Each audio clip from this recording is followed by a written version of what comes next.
Ito, panoodin natin mga idol kung paano gumagawa ito si tatay ng teacup na gawa sa clay mga idol or putik.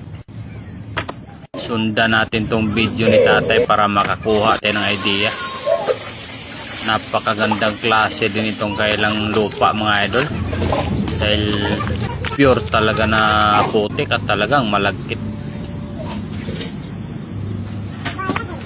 Ayun ganyan palang diskarte niyan mga idol. Babasain mo na siya ng kunti para lalong lumagkit. Napakaganda.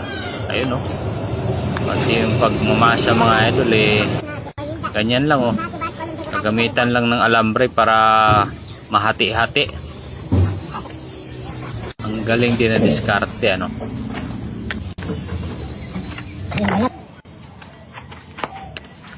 sabay imamasa para lang nagmamasa ng tinapay si tatay dito.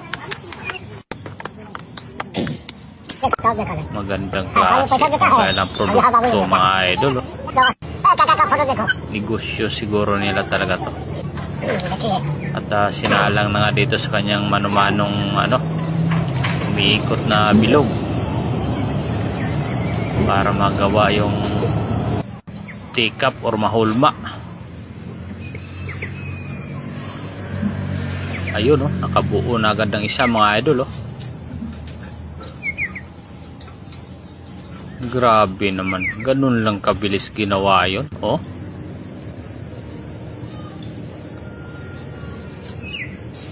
Isang salang napakadaming nagawa agad. Ibang klase. Baka bumagsak. Delikado pag bumagsak. Nako, panibagong gawa ulit. At ibibilad na nga ito ni tatay mga idol. Bandang hapon tuyo na, pwede nang hanguin, hindi basta-basta nababasag mga idol.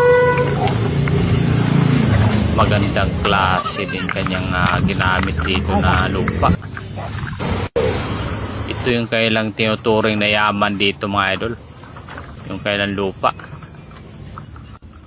At pagkatapos ng patuyuin ay sasalang naman dito sa napakadaming uling, parang pugon yata ito mga idol. Ano ba tawag dito? Hindi pa tapos ang proseso pala. Tumakot ng uling si ate. Binudburan nga ng uling. Mukhang sisigaan pa yata ito para lalong tumigas. Hindi rin pala basta-basta ang paggagawa niyan mga idol. Ayun, naluto na nga mga idol ay ganito na ang kanyang nagiging kulay. Medyo brown na orange. Ito nga yung finished product mga idol. Napakaganda.